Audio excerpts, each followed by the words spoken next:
Esto es De Penalista a Penalista. Buenos días, tardes o noches. Mi nombre es José Antonio Elbuerne. Yo soy Paula Cruz. Y esto es De Penalista a Penalista. El día de hoy tenemos un episodio especial. Nos acompaña la maestra Rocío Chon Velázquez. Ella es jueza de control en el estado de Oaxaca, pero además en este momento está siendo candidata para ser magistrada del Tribunal Colegiado en materia penal y del trabajo en el estado de Oaxaca. Así que no queda nada más que darle la bienvenida a la maestra Rocío. Hola, mucho gusto. Agradezco el espacio y la oportunidad que me brindan para poder estar aquí platicando con ustedes. Un gusto, maestra Rocío. Yo quiero comenzar este espacio preguntándole por quién es la maestra Rocío Chon, pero académicamente hablando. Ok, perfecto. Soy licenciada en Derecho por la Universidad Autónoma Benito Juárez de Oaxaca. Del 2000 al 2005 estudié la licenciatura, como es creo que tradición de muchos de los estudiantes de la Facultad de Derecho, de la UAPJO. En el 2003, cuando iba yo en tercer año, empecé a hacer prácticas en los juzgados penales. Y creo que desde ahí nació la inquietud y el amor por la materia penal. A lo largo del tiempo que estuve estudiando, que fue del 2003 al 2005, fui meritoria en distintos juzgados de materia penal del centro, que estaban aquí en Ixcotel, también en Ejutla, y posteriormente se me brinda la oportunidad de ingresar a trabajar como notificadora. Posteriormente estuve de secretaria judicial. De secretaria judicial estuve 10 años. Y yo creo que esa es la parte donde debo hacer como que mayor énfasis del por qué tardé tanto de secretaria judicial y posteriormente doy el salto como jueza. Y sin duda creo que esto solo se justifica si tenemos en cuenta pues algo que ahora sé, ¿no? y exploro con mucha más profundidad, el tema de la perspectiva de género. Yo también soy mamá y creo que ya también de eso he hablado. Ingreso a laborar en el 2006, me convierto en mamá en el 2008 y posteriormente se me dan oportunidades para ingresar como jueza. Sin embargo, en ese momento yo tenía muy claro que tenía una función muy, muy grande, que era cuidar a mi hijo y pues dedicarme pues casi entre él y el trabajo, pues no había mayor margen de moverme. Posteriormente tengo a mi segunda hija y pues la responsabilidad se vuelve aún mayor. Y yo creo que el momento en que Rocío decide romper su comodidad es cuando me cambian. Me cambian y me mandan al área de visitaduría. ¿Y por qué tuve la necesidad a lo mejor de romper esa comodidad de secretaria? Porque siempre había estado yo en el centro. Pero visitaduría, les cuento que tienes que andar en las regiones del estado practicando visitas a los juzgados. Y mi bebé estaba muy pequeña. Incluso yo todavía estaba en el periodo de lactancia. Entonces mi desesperación era enorme, porque no podía yo andar con una niña por todas las regiones del estado. En ese momento me apoyan y me cambian al juzgado penal de Etla. Entonces seguía estando lo mismo, todo el día no podía ver a mi hija, entonces sale un curso para formación de jueces y nos separaban del cargo. Entonces yo no tomé la decisión de ser jueza porque yo quisiera ser jueza y tengo que confesarlo, sino más bien fue la necesidad de pasar tiempo con mi hija. Entonces me metí al curso y culminé el curso y posteriormente pues sale la convocatoria para ser jueza y es que concurso para ser jueza. Y de ahí pues ya me tocó estar en las regiones de la Sierra Norte, de la Cañada, pero aquí en esos juzgados la sede estaba en la ciudad de Oaxaca. Entonces para esto pues yo tenía algo muy claro, que si era jueza tenía que conocer el contexto de mi estado. Entonces desde que fui nombrada como jueza, yo me dediqué a recorrer las regiones en las que yo estaba. A pesar de que la sede física de mi juzgado estaba aquí en la ciudad de Oaxaca, me trasladé a Cuicatlán, a Teotitlán, a Huautla. Y actualmente pues estoy en la región Sierra Sur, en Sola de Vega, y donde hago el mismo ejercicio. A pesar de que el juzgado está en el centro, es decir, en la villa de Sola de Vega, también me traslado a otras comunidades. Eso sería en cuanto a mi formación como jueza. A lo largo del periodo que me desempeño como jueza, sin duda, pues también tengo que estar actualizada. Y aquí, pues también actualizada, teniendo en cuenta ya la doble tarea que tengo de ser mamá, de ser jueza, me volví autodidacta. Tengo 2 maestrías.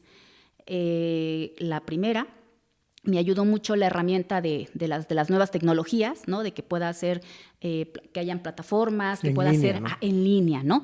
La segunda maestría igual fue un tema algo híbrido, habían clases presenciales y otras a distancia, porque algunos ponentes pues eran del interior de la República y otros también de Italia, ¿no? Porque esta fue una maestría en Derecho Judicial.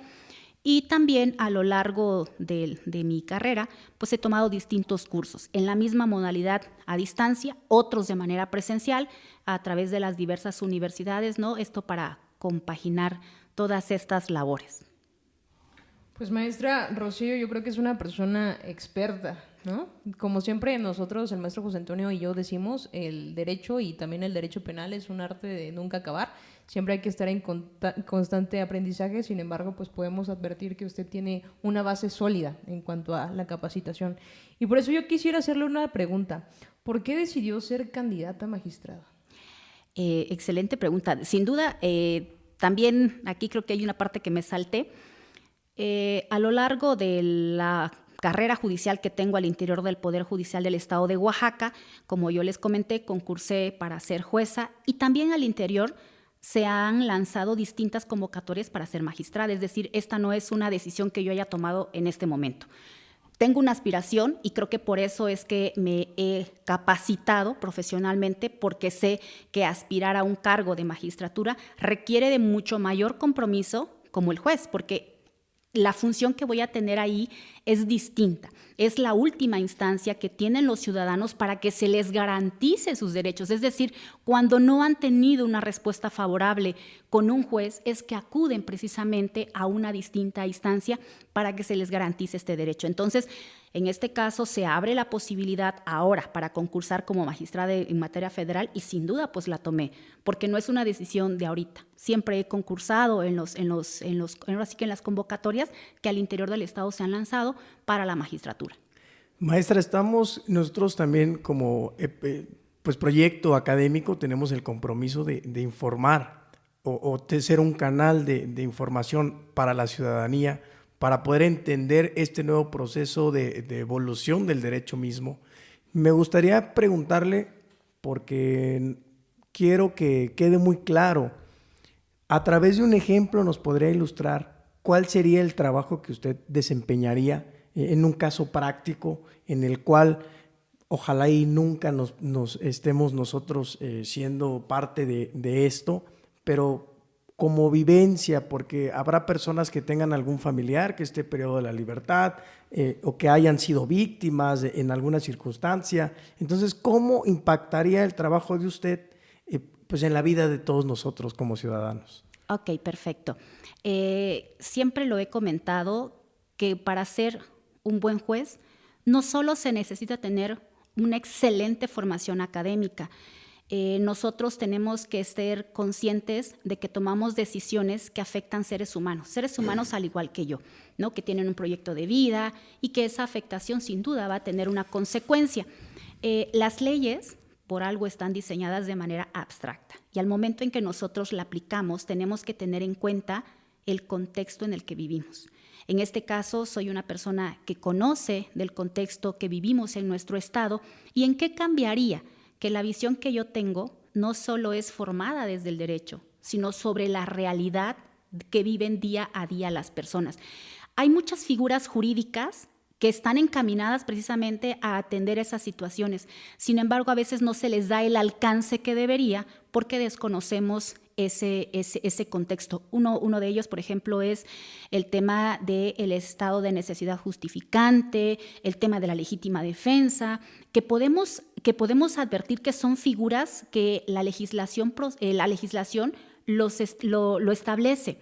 Sin embargo, a veces en la práctica tenemos cierta dificultad para hacer uso de manera adecuada de esas figuras. El tema de las medidas cautelares también.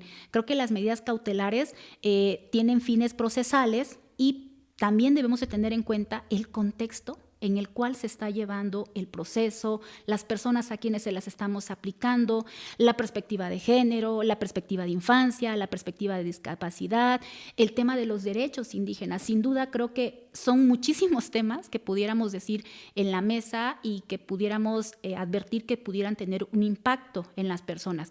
¿Qué es lo que haría la diferencia? Que si yo soy una persona que al tomar decisiones tengo en cuenta todas estas situaciones. Mucho hablamos de sensibilidad y yo creo que eso a veces nos hace falta a los jueces. Tener la sensibilidad de las decisiones que estamos tomando no pueden ser de ninguna forma cuadradas, ¿no? Yo creo que eso sería la diferencia. Muchas gracias. Como última pregunta para cerrar el tema de la candidatura, me gustaría que nos explicara cómo podemos localizarla en la boleta. Ok, bien, yo estaré apareciendo en la boleta color rosa y aparezco bajo el número 04, viene por enlistado en apellidos. Yo me apellido Chon Velázquez Rocío. Entonces yo los invitaría a buscarme en la boleta rosa y a marcar el número 04.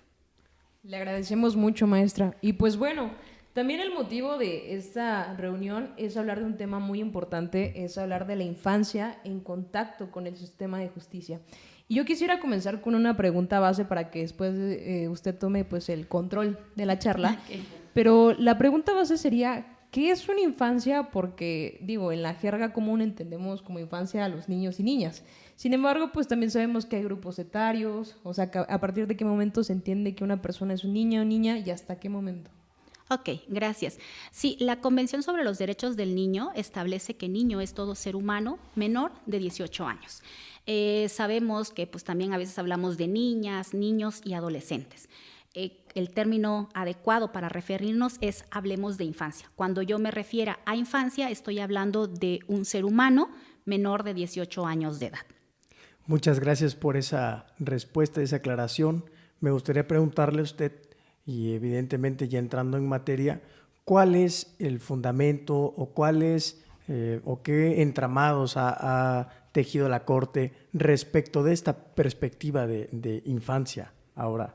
Ok, bueno, creo que la pregunta es bastante amplia porque tenemos un entramado bastante amplio y no solo la Suprema Corte de Justicia de la Nación, sino también la Corte Interamericana, ¿no? Tenemos una Convención sobre los Derechos del Niño y esa tiene un comité que interpreta precisamente las normas que ahí establece y me parece que hay 26 observaciones generales que van desmenuzando esta situación.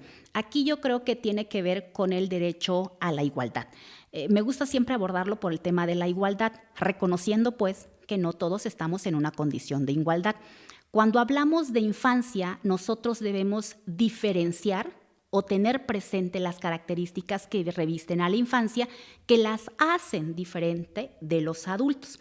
Y por eso cuando nosotros hablamos de infancia en contacto con el sistema de administración de justicia, voy a hablar de manera muy general porque puede ser en el ámbito penal, en el ámbito familiar, ¿no? Tenemos que tener presente estas características y a partir de eso hacer una justicia adaptada. Pero para que podamos hacer una justicia adaptada, debemos de tener conocimiento de las características mismas de la infancia. En ese sentido, vamos a recordar un poco las visiones que a lo largo de la historia se han tenido respecto de esta. Es decir, en la antigüedad se tenía una visión indiferente. ¿Qué quiere decir? Que se desconocía que pues la infancia tiene características y necesidades propias, se les trataba como adultos. Después viene la visión tutelar, donde se concibe a la infancia como objeto de la familia. Fíjense qué delicado, ¿no? Entonces, los adultos éramos los que tomábamos decisiones por ellos, los que opinábamos por ellos, ¿no? Y finalmente se da un paso a la visión de derechos. Y esto es la base de todo. Recordemos que la infancia es un ser humano, y al ser un ser humano tiene los mismos derechos que nosotros, pero como se encuentra en un proceso de desarrollo, tiene derechos específicos para garantizar precisamente las características de la infancia. Y estos vienen regulados en la Convención sobre los Derechos del Niño. Aquí es importante tener presente que la Convención establece 4 principios fundamentales para garantizar todo el entramado que éste tiene. El principio de igualdad y no discriminación, el principio de desarrollo y supervivencia, el principio de interés superior de la infancia y el derecho de participación. Cada uno de estos principios están entramados en sí con la finalidad de garantizar precisamente de manera plena los derechos de la infancia. En ese sentido, para que exista una participación adecuada de la infancia dentro de un proceso, nosotros debemos tener ciertos aspectos presentes, ¿no? Mismas las características de la infancia, es decir, ¿qué es lo que los hace diferente de un adulto? Y en eso tenemos que entender que pues, se trata de un ser humano en desarrollo, ¿no? Las características del pensamiento humano, ¿no? Aquí voy a hablar de temas, no soy experta en tema de psicología, el experto sería el psicólogo, pero es importante, desde la carrera se nos ha enseñado que los abogados debemos de tener una formación interdisciplinaria, ¿no? Y al juez se le ve como al perito de peritos, ¿no? Esa es una tradición que siempre hemos tenido. Yo creo que no tanto como perito de peritos, porque pues tenemos muchas limitaciones, pero sí tener una noción e idea de estas situaciones. ¿Por qué? Porque vamos en un momento dado a estimar dictámenes, a analizar declaraciones y tenemos que tener información que nos permita descifrar lo que está diciendo el perito. Porque si el juez no tiene esa información, no está comprendiendo lo que el perito le está diciendo. Y si no lo está comprendiendo, pues las decisiones que él va a tomar van a ser muy limitadas porque carece de la información suficiente para digerir, ¿no? Digerir todo lo que se le está proporcionando, ¿no? Entonces, nosotros, cuando tenemos infancia que tiene contacto con un procedimiento, ya sea penal, familiar, debemos de tener presente que tenemos que garantizar que ese contacto no lo revictimice. Esa es la primera idea que tenemos que tener, que ese contacto tiene que ser satisfactorio para poder restituirlo en sus derechos, ¿no? Y también tomar medidas adecuadas para facilitar su participación, y eso va a ser la diferencia. Si yo tomo una serie de medidas adecuadas, voy a propiciar que la participación del niño no solo no lo revictimice, sino que además me va a proporcionar información de calidad. Y al momento de que yo tengo información de calidad, voy a poder tomar mejores decisiones que a la vez se vean reflejadas en el interés superior del niño. Por eso esos 4 principios están íntimamente ligados para garantizar el pleno derecho de la infancia. Aquí también es necesario distinguir las formas en cómo la infancia puede intervenir. Puede intervenir como testigo, dando su opinión, que sería propiamente en un proceso familiar, ¿no? Cuando se tiene que discutir con quién se queda el niño, ¿no? O con quién va a vivir, ¿no? la infancia. Y también cuando son víctimas. Y creo que aquí hay que poner mayor énfasis cuando ellos son víctimas, ¿no? Y creo que es donde más voy a hacer aquí hincapié, ¿no? También debemos recordar una de las características de la infancia, que es la autonomía progresiva. Este principio a mí me queda muy, muy claro cuando, bueno, yo les comenté que soy mamá, ¿no? Cuando estamos muy pequeños, la dependencia respecto de un adulto es extrema. Dependes para sobrevivir, porque no puedes hacerte de alimentos, no puedes ir al baño, no puedes salir de la casa, necesitamos de papá, de mamá que nos acompañe de la mano, que nos brinde la protección necesaria y nos garantice precisamente la supervivencia.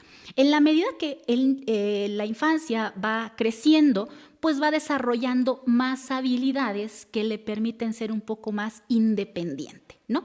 El niño ya gatea, camina y poco a poco va adquiriendo más habilidades. Eso es fundamental al momento de tomar decisiones. ¿Por qué? Porque entre menos edad se tenga y menos habilidades haya adquirido, mayor será el acompañamiento que necesite. Y también, pues una vez cuando ya se tiene cierta edad, que a veces es lo que nosotros mayormente tenemos, cuando estamos hablando de adolescentes de 16, 17 años, que a pesar de que ya tienen un poco más de independencia, no por ello requieren del apoyo. Y aquí la Convención sobre los Derechos del Niño establece la figura de la representación y habla de 3 niveles de representación: la originaria, la de coadyuvancia y la de suplencia. Si se dan cuenta, viene así como que en niveles de intensidad. En mi caso, como jueza, siempre que se ve involucrada la infancia como víctima, le doy intervención a la PRODENAO, ¿no? La Procuraduría de los Defensores de los Derechos de las Niñas, Niños y Adolescentes en el estado de Oaxaca. ¿Esto para qué? Precisamente teniendo en cuenta este principio de autonomía progresiva que va a requerir el acompañamiento de un adulto para poder ejercer sus derechos. Y creo que esto lo entendemos si vemos que pues, no se tiene la independencia económica para poder decidir ir a presentar una denuncia, ir y recabar información para justificar su dicho, incluso, no sé, para poder realizar algunas otras gestiones que el proceso mismo requeriría. Por eso, además de que como víctima tendría derecho a contar con un asesor jurídico, tiene que contar con un representante en coadyuvancia, que la finalidad es precisamente coadyuvar con los primeros obligados, que serían la red familiar, ¿no? Precisamente para tutelar de manera efectiva todos sus derechos, ¿no? Ese sería el punto que debemos de tener en consideración. Y también cuando hablamos de participación, la Convención nos dice que esta participación debe de ser informada, adecuada y que también tiene que haber una valoración adecuada. Y yo creo que aquí vamos a ir paso por paso. En cuanto a la información, tenemos que reconocer que la infancia también tiene la posibilidad de tomar decisiones, porque muchas veces quienes están tomando las decisiones son los adultos significativos o quienes representan sus intereses. Y a veces tenemos esa visión de decir, es que él no comprende. Sí comprende. Lo que pasa es que tú no eres capaz de hacerte entender. Aquí en la infancia debemos tener algo muy presente. Quien tiene que esforzarse por explicarse es el adulto. ¿Por qué? Porque yo les comentaba que la infancia está en un proceso de desarrollo y esto tiene que ver con redes neuronales. No soy experta, pero pues así lo establece la doctrina, en que pues los desarrollos neuronales es un proceso que tiene que vivir el ser humano y no está a voluntad, ¿no? Es un proceso que se tiene que dar a través del tiempo, de experiencias que va uno viviendo. Y aquí creo que hay una parte que llama la atención, bueno, que me llamó la atención en su momento, es decir, cómo vamos construyendo nosotros esas redes neuronales. Y básicamente es a partir de las experiencias que vivimos. Nosotros muchas veces hemos escuchado de la estimulación temprana, ¿no? Uh-huh. Y eso tiene que ver por la forma en cómo se construye el pensamiento. Es decir, es a través de las experiencias propias que se van teniendo, ¿no? Y las diferentes facetas que atraviesa el ser humano para adquirir ese conocimiento. A mí, bueno, como madre me llamaba mucho la atención que al inicio el bebé todo lo lleva a la boca, ¿no? Porque es la forma en cómo él va aprendiendo a conocer el mundo, ¿no? La fase oral. Y van describiendo muchas situaciones. En alguna ocasión estaba yo tomando un curso a distancia y la experta, que era una psicóloga, nos ponía una imagen en la computadora y nos preguntaba qué era lo que veíamos. Y contestábamos en el chat. Y en ese momento yo contesté, y todos contestamos lo mismo, que eran dos personas abrazándose y dándose un beso. Y ya la psicóloga nos dijo, esta misma imagen, y la verdad me quedó muy, muy grabado, porque solamente así logras comprender la diferencia del pensamiento de la infancia y del adulto. Y me dice, realmente esta misma imagen se les ha puesto a niños de tales edades y lo que ellos ven son unos cisnes. Y yo dije, no es posible, no lo creo. Entonces estaba mi hija en casa, guardé la foto y hice el experimento, ¿no? Como todo abogado queremos experimentar, ¿no? Entonces le dije, oye, ven, ¿qué ves? ¡Ay, qué bonito! Un par de cisnes. ¡Wow! Entendí que lo que tú interpretas tiene que ver con la información que tienes en ese momento aquí, en tu cabeza. Claro. Y a edades muy tempranas no has desarrollado esas habilidades y que no están a voluntad. Y eso tiene sentido al momento de que nosotros, como jueces, vamos a analizar un hecho de agresión sexual a la infancia. ¿Por qué? Porque atendiendo al desarrollo que debería de tener un niño, no tendría por qué tener contacto con actividad sexual. Entonces, eso es un rasgo que debemos tener presente cuando un niño me aporta información detallada de actos que nosotros los adultos sabemos e interpretamos que son actos de naturaleza sexual. Desde ahí es un indicativo de que algo está pasando con ese niño, que ese niño está siendo expuesto a actividad sexual que conforme a su edad no debería contar con esa información. Esa es una parte en cuanto al pensamiento.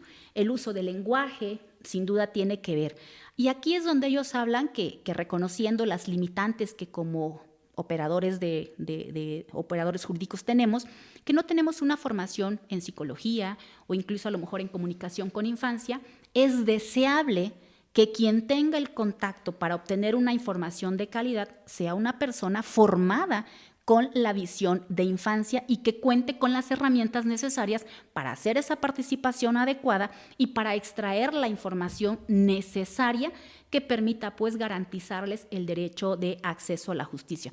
Igual aquí hay otro parámetro de alguno de los cursos que en su momento tomé, porque también creo que tengo cierto especial enfoque en la infancia. Precisamente creo que por algo, ¿no? También por el tema de a veces de ser mamá, como que sientes la necesidad de poder comprender, ¿no? También nos decía que muchas veces hay un uso indiscriminado por parte de los operadores jurídicos de muñecos anatómicos. No sé si les ha tocado, que cuando va a haber una narrativa de infancia, muñecos anatómicos o una habitación sumamente con juegos y muy estimulada. Sí, exacto. Y es lo que dice, no, debemos, si queremos utilizar figuras que han sido desarrolladas en distintas áreas como lo es la psicología, debemos de saber y comprender por qué fueron diseñadas. El uso de muñecos anatómicos tiene que ser valorado por el experto. Es decir, en este caso en particular, el niño puede o no expresarse, necesita alguna herramienta de apoyo, solamente así se va a utilizar muñecos anatómicos. ¿Por qué? Porque una de las características de la infancia es que se tiende al juego y el juego invita a fantasear, ¿no? Creo que ahí debemos de recordar. Claro. Yo recuerdo a mi hijo cuando jugaba con los muñequitos, hacía hasta efectos especiales, y, ¿no? Tiende a la imaginación. Entonces esto puede dar información confusa, ¿no? Otra de los temas es también que si no se hace una entrevista adecuada, hay información por expertos de que ciertas etapas de la vida del ser humano, y en específico las más tempranas, la mente como es tan moldeable, y que eso lo retoma también la psicología del testimonio, podemos llegar a insertar información que no corresponde a sus experiencias. ¿Por qué? Porque a veces decimos, es que los niños mienten. No, es que tú estás desarrollando una técnica equivocada para obtener información. Si tú le estás haciendo una pregunta sugestiva que le sugiere, pues él te va a contestar en ese sentido.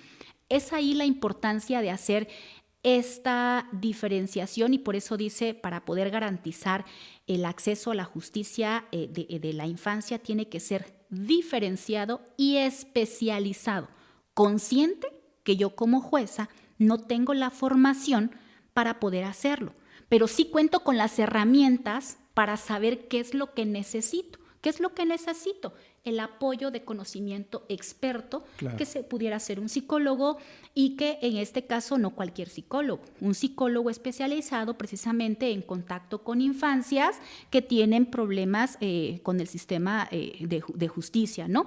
Y esta es la situación. Lo demás creo que ya también hemos escuchado que tiene que ser adecuado en cuanto a los espacios, que no tenga contacto con el agresor, los tiempos de espera, los tiempos del niño que tiene asignado para alimento, para necesidades fisiológicas, que pues también el tiempo de atención, ¿no? Así como adulto me desespero cuando estoy en una sala de juicio esperando que la juez me termine y paso horas, ya estoy inquieto, pues mucho más razón con un niño, ¿no? Todas estas situaciones creo que como operadores jurídicos debemos de tener en cuenta.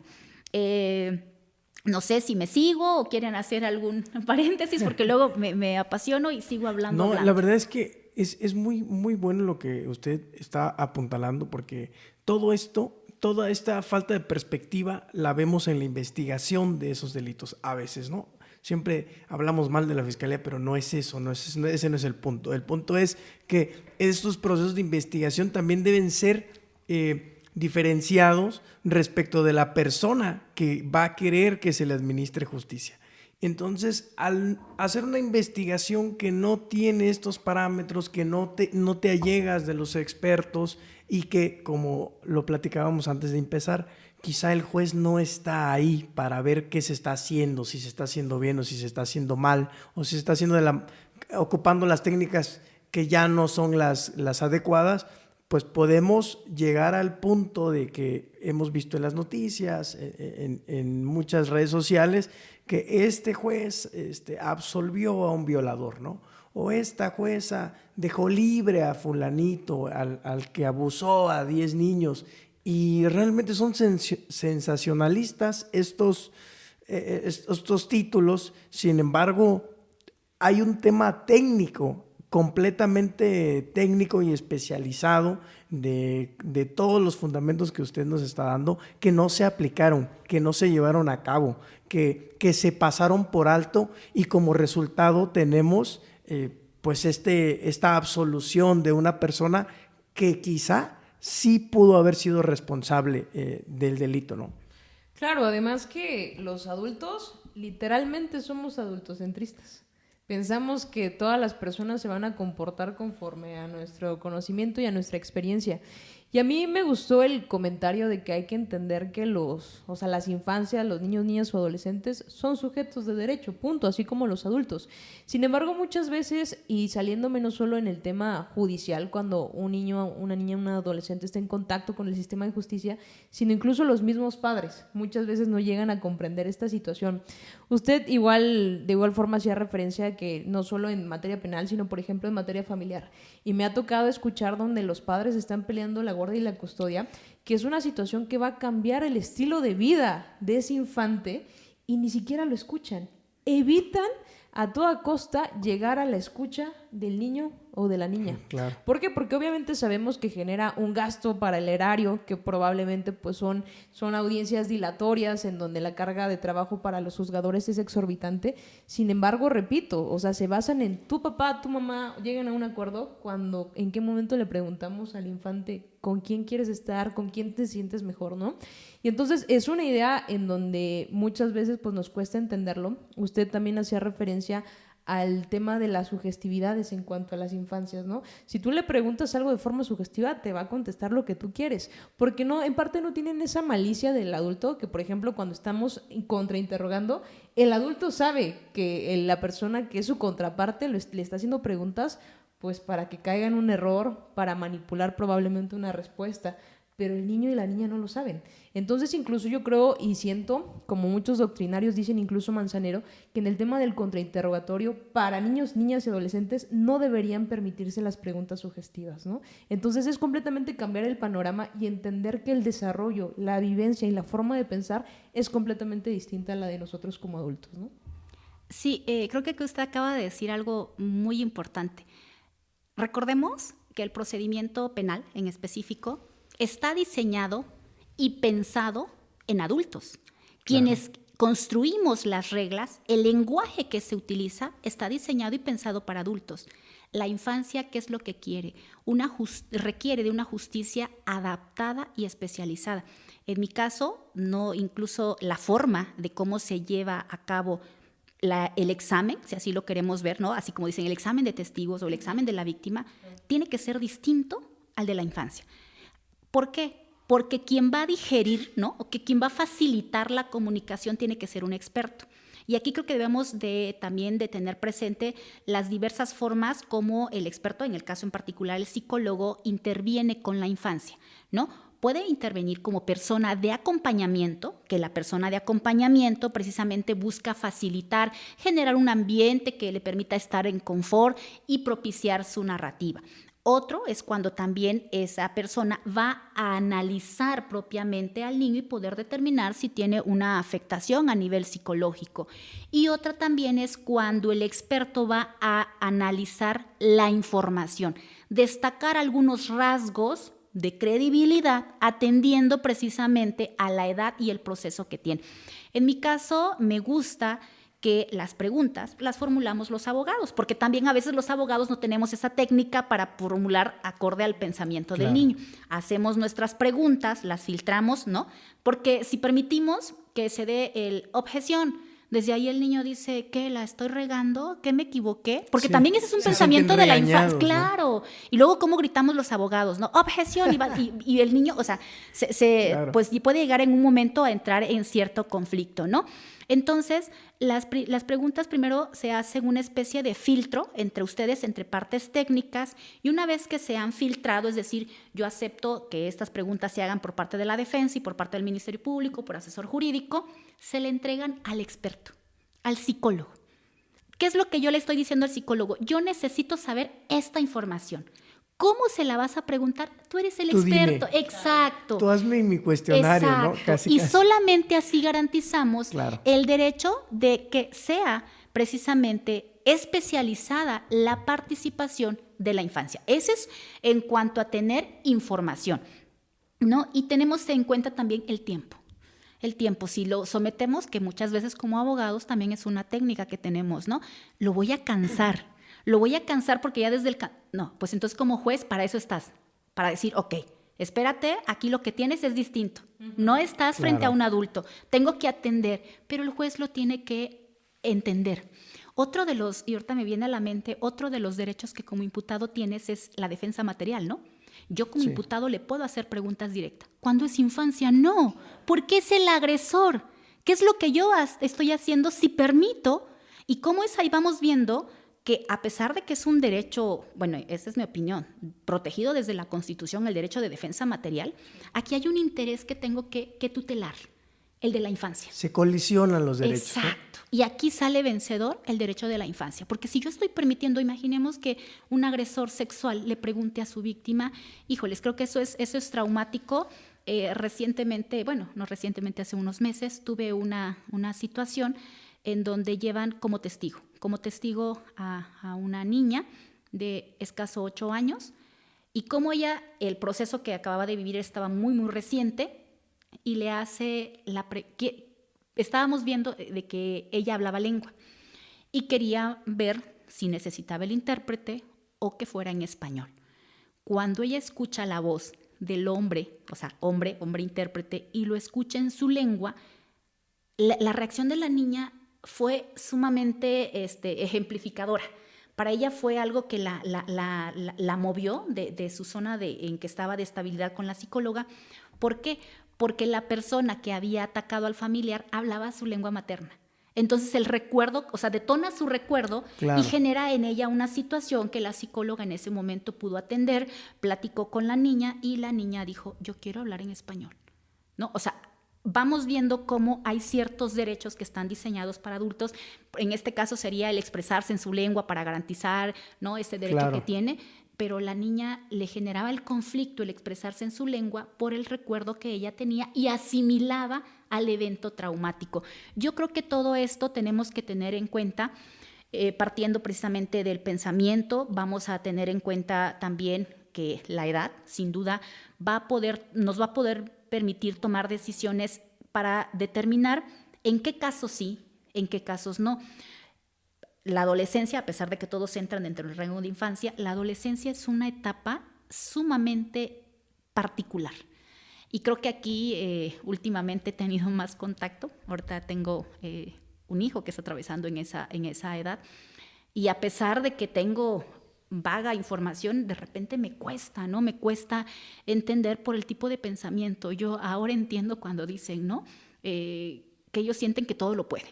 Y es un pensamiento omnipotente y es propio del proceso de desarrollo, porque hay un proceso químico en su cerebro que la está bombardeando por sustancias que se sienten que lo pueden todo, la energía, no pueden dormir. Yo ahora lo entiendo porque lo he leído y tengo ahora la práctica de que los adolescentes tienen problemas para dormir de noche, pero tiene que ver con sustancias químicas de su cerebro que no le permite dormir. Entonces yo ya lo entiendo y lo permito.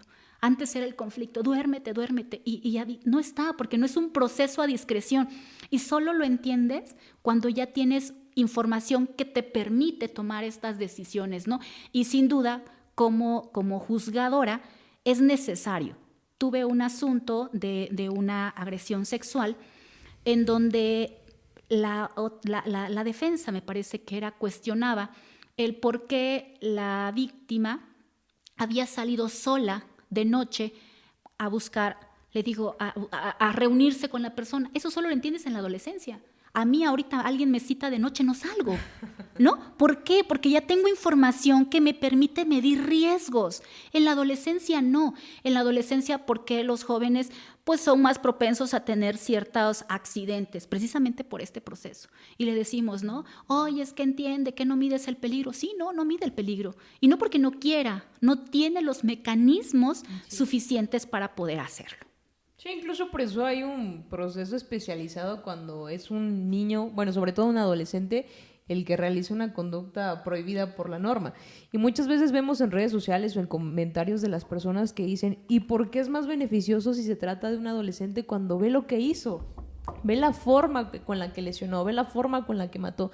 Sí, sin embargo, la forma de analizar el hecho, la forma de reaccionar, los impulsos son completamente distintos a lo que un adulto. El adulto, y hay algunos que no lo pueden controlar, o sea, hay algunos que son bien impulsivos, pero tenemos más herramientas para poder determinar nuestro comportamiento, pero los adolescentes no. Es por eso que incluso existe este tipo de procedimiento especializado, pues, ¿no? Así es. Y otro de los aspectos que también tenemos que tener presente de infancia en contacto con la justicia es al momento de establecer la reparación del daño. La reparación del daño es otro punto que tiene que ser diferenciado. Y que tiene, a diferencia de un adulto, cuando tú fijas la reparación del daño, los daños, así por así decirlos, están perfectamente delimitados. En cambio, cuando hablamos de infancia, no. Y tenemos que ver en qué etapa está. Por ejemplo, en víctimas de agresiones sexuales, vamos a ver que vas a tener que reparar el daño en este momento. Pero como está en proceso de desarrollo, va a llegar un momento, que es la adolescencia, donde él va a adquirir un significado distinto de lo que vivenció. Y en ese momento va a requerir de una segunda intervención. Y va a tener una visión distinta cuando sea adulto y que ya procese esa información. Entonces, la reparación del daño tiene que ver con la proyección a futuro y el impacto diferenciado que va a tener la conducta que hoy estoy juzgando en su vida, ¿sí? Porque se trata de ser un ser humano en desarrollo. La reparación del daño tiene que ver todo eso con el proyecto de vida. ¿Cómo va a afectar esa conducta en el proyecto de vida de esa persona? A lo mejor, si es una víctima que estaba estudiando, que con motivo de la conducta dejó de estudiar, los temores que tendrá que enfrentar.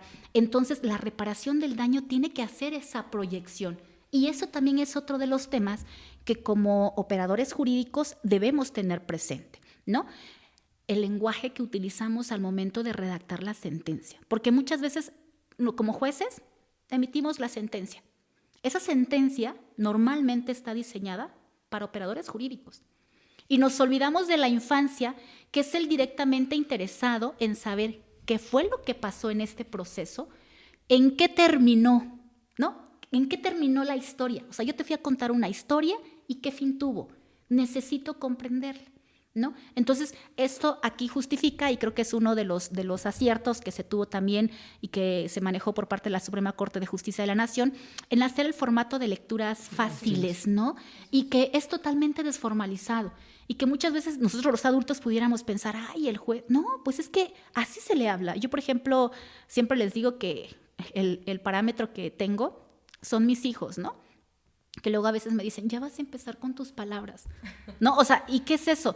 Y digo, si mi hijo, mi hija no me entiende, mucho menos lo va a hacer alguien más. Entonces, en alguna ocasión, como en 3 ocasiones, me tocó redactar sentencias en formato de lectura fácil y el filtro eran ellos. Y yo les decía, ¿me ayudas a leer? Y ella me decía, ¿qué entendiste? ¿No? O sea, sí, ¿qué entendiste? No, pues perfecto. O sea, si pasa ese filtro, ya la hice, claro, ¿no? A pesar de que no pase a lo mejor el filtro jurídico, porque el filtro jurídico tendrá su sentencia con los estándares que se requieren para pues, poder ser controlada por la comunidad jurídica. Yo creo, esa es una, a lo mejor ya hablando de otras categorías, pues sería un poco más complicado y bastante extenso el tema. Pues realmente creo que esta parte del enfoque diferenciado cobra mucha relevancia, porque lo hemos platicado la maestra Paula y yo, incluso cuando se formula la imputación a cualquier persona que ni siquiera es abogado, y dice, y la clasificación jurídica y la forma de intervención y el grado de ejecución y el tipo penal y con esta agravante, y pues uno pues ahí va sacando, ¿no? Va diciendo, ok, que se refiere a esto, pero eso tiene un respaldo de muchos años de estudio, de estar en el calor de las audiencias para poderlo entender rápido. ¿Qué va a ser de una persona que no tiene ese acercamiento? Ahora, me pregunto, ¿qué será de una persona que conozca o que forme parte de la comunidad indígena? ¿Qué será de una persona que sea un adolescente? ¿Qué será de un niño? Entonces, me parece que mientras más vamos acercándonos a personas que pueden percibir la realidad de una manera más limitada que nosotros, se deben hacer más ajustes para que esa justicia llegue, para que esa persona diga, ok, pues sí me escuchó, esta señora me escuchó, ¿no?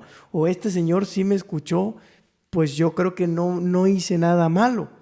Sin embargo, en nuestra mente, en nuestra cabeza, pues solo vamos, hacemos nuestro trabajo, tratamos, ¿no? Incluso pues yo he sido asesor jurídico en donde hay niñas menores, bueno, son niñas muy pequeñas, víctimas, y cómo le explicas qué es lo que estamos viviendo, ¿no? ¿Cómo le explicas de qué va la audiencia? ¿Cómo le explicas por qué estamos tantas horas en el Ministerio Público? ¿O por qué le dijeron o se puso a llorar y no pudo y mañana vamos a volver otra vez a ese lugar que no le gusta? Si uno como adulto, con todos sus vicios, y no me refiero al alcohol y esas cosas, ¿no? Con todas esas cosas que ya ha vivido, que lo han moldeado bien o mal, pues es un poco impactante, pues un niño, una niña, un adolescente, pues el impacto es el doble, el triple, ¿no? Sí, los sistemas de justicia son técnicos, porque obviamente estamos hablando de un contacto con una norma y habría que verificar si el hecho que se está estableciendo pues justamente es el que está previsto en la norma. Es técnico. Sin embargo, a veces olvidamos que cuando estamos en un proceso penal, esto significa, y digo, también puede ser incluso en un proceso familiar, que hay dos personas, dos seres humanos, independientemente de que tengan estudios, de que no tengan estudios, de que sean comerciantes, de que hagan con su vida lo que les parezca, que están en un conflicto. Y entonces el proceso tendría que ser para que ellos lo entiendan, y más cuando hay infancias. De igual forma, yo creo que algo que resulta ser un problema es cómo inmiscuimos al infante al proceso en días hábiles, en horas hábiles, cuando lo sacas de la escuela para que vaya a declarar de cómo fue incluso abusado, ¿no? Abusada, de cómo incluso le vas a decir, hoy no vas a ir a natación, hoy no vas a ir, no sé, a pintar porque tienes que ir a una audiencia. Completamente rompe con su rutina de vida y eso hace un poco más traumático y estresante para el niño, para la niña o incluso para el adolescente. Entonces es lo que deberíamos comenzar a entender, y por eso le agradecemos muchísimo el hecho de que traiga este tema sobre la mesa, porque repito, no solo es para los operadores del sistema de justicia independientemente de la materia, sino incluso para los mismos padres, para las madres, para todas las personas que tienen contacto con estas infancias, ¿no? Sí, acaban de tocar un tema que es súper importante y que ya también lo desarrolló la Corte Interamericana, ¿no? En la famosa sentencia Angulo Lozada contra Bolivia, que habla de la neutralidad empática. Y es precisamente esto en un resumen, ¿no? Es decir, que el operador, y operador digo no solo el juez, fiscales, defensores, asesores jurídicos, todos, ¿no? Tengamos esa situación y no perder de vista que el derecho tiene una función social. Y creo que esa la estamos perdiendo. Ya los abogados tenemos las herramientas necesarias para poder determinar cuándo una conducta es delictiva o no. Pero ahora el reto creo que nos enfrentamos es cómo hacerlo en lenguaje ciudadano, que al que va dirigido lo entienda, lo comprenda. Y creo que ese es el reto, ¿no? Ese es el reto que tenemos todos los operadores jurídicos, de esforzarnos que quien va a sufrir la determinación, porque lo sufre tanto la víctima como el imputado, porque claro, si es una sentencia absolutoria, claro que lo sufre la víctima, si es una condenatoria, lo sufre el imputado, ¿no? Porque claro, pues estamos hablando de sanciones que tienen que ver con penas corporales, Claro. ¿no? Sí. Entonces, y que cambian vidas. Yo creo que ese es el reto y que tenemos que hacer mucho trabajo todos los operadores, ¿no? ¿Cuáles considera usted que podrían ser las alternativas o las posibles soluciones o rutas para empezar a formar un sistema de justicia integral con este tipo de enfoques, con esta interseccionalidad? Fíjese que yo considero que tenemos que apostar primero a esa empatía, desde ahí, desde los operadores, de ir viendo que no todos los casos son iguales, que cuando tenemos involucrados grupos vulnerables, tenemos que ser sensibles. A mí hay algo que me funciona, ¿no? En cuanto al trato, porque muchas veces tiene que ver con el trato, ¿no? ¿Cómo trato a la persona? Y esto es básico, trata como quisieras que te tratara. En el caso de infancia, ¿cómo quisiera yo que trataran a mis hijos si ellos fueran las víctimas? ¿No?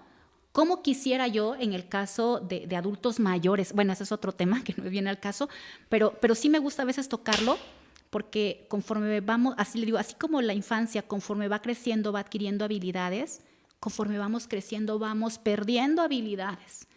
Y ahora sí que los adultos jóvenes, cada vez tenemos menos paciencia con los adultos mayores. Porque dice, ya te lo dije una vez, ya te lo repetí. ¿Por qué hablas tan lento? ¿Por qué? Y vamos viendo cómo también ellos son un sector vulnerable. Claro. Cuando hablan una lengua materna, definitivamente es una barrera de lenguaje que tenemos. Y tenemos que ser empáticos, tenemos que, en mi caso, trato, a pesar de que, como les digo, ellos no tienen la culpa de que si la juez tuvo una jornada espantosa, si le duele la cabeza, si no ha comido. Y yo a veces es lo que digo, ¿no? O sea, la diferencia en el trato. Yo creo que ahí sería el primero, el trato, tener esa empatía de que no todos hemos tenido la fortuna de aprender a leer, a escribir, tener acceso a la información. Claro. La información hoy en día es poderosa, pero no todas la tienen. Yo, por ejemplo, trabajo en una comunidad donde hay comunidades indígenas, comunidades muy marginadas, que sin duda representan, creo que un doble o triple reto para poder garantizarles el acceso a la justicia en condiciones de igualdad. Creo que antes de entrar al programa platicábamos, ¿no? Queremos aplicar figuras que están diseñadas para una sociedad donde el nivel es distinto. Oaxaca, la realidad que vivimos es tremenda. Tenemos diversidad cultural, tenemos comunidades muy alejadas, entonces Claro. no es lo mismo administrar justicia en una región que en otra región o incluso en los mismos valles centrales, ¿no? Yo creo que el primer paso es eso, ¿no? Tener conocimiento, tener esa empatía, porque las leyes van a ser las mismas. Lo que va a hacer la diferencia es el enfoque que el operador jurídico le dé a esas leyes. Eso es lo único que tenemos de diferencia, porque tenemos un código nacional, pero no es la misma realidad que vivimos en Guadalajara, en Monterrey, en el norte, donde el poder económico y el desarrollo es distinto a lo que vivimos el sureste.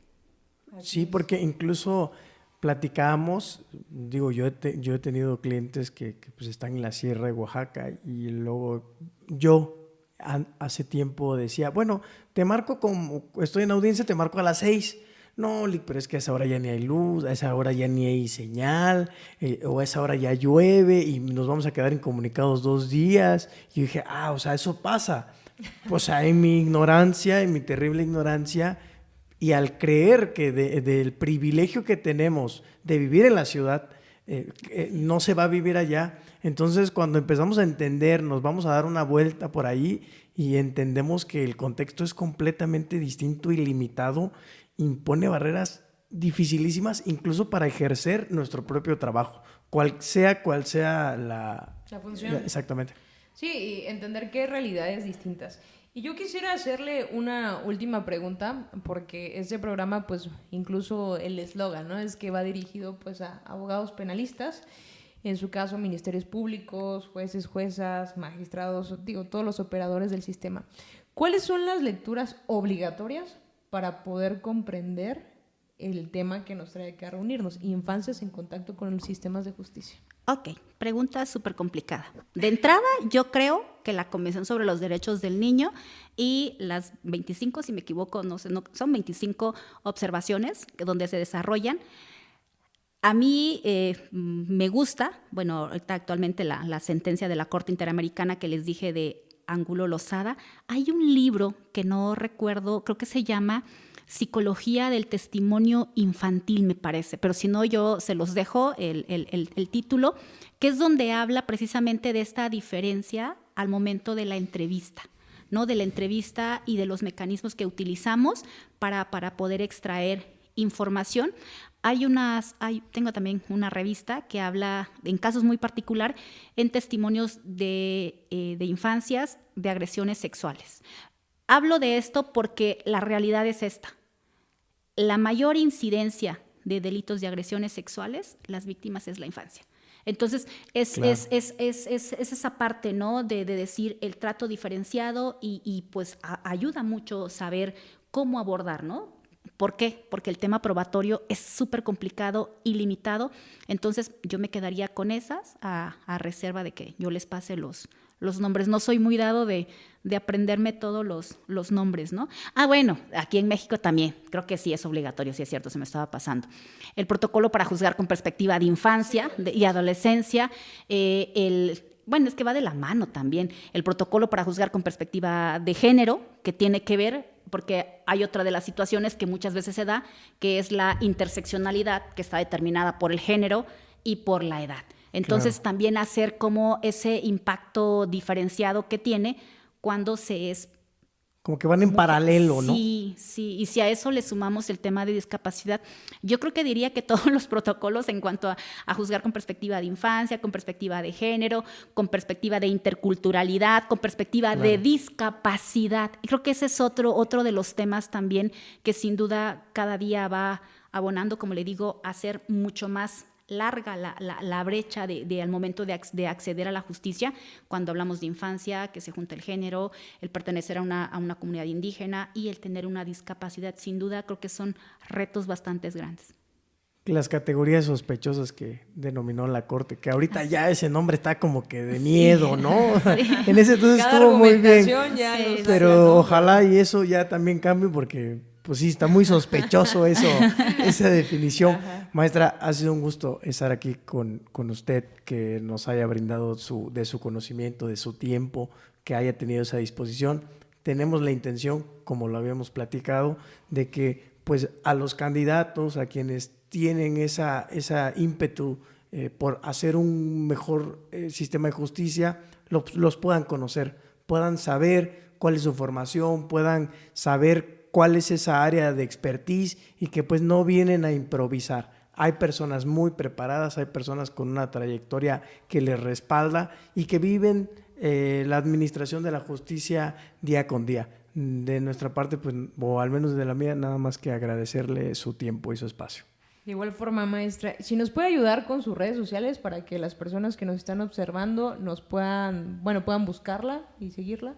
Ok, me aparezco en Facebook, TikTok, Instagram, bajo el nombre de Rocío Chong V, ¿no? Que serían la abreviación de mi nombre completo. Y la verdad, agradecida con ustedes porque sin duda esto es un proceso histórico.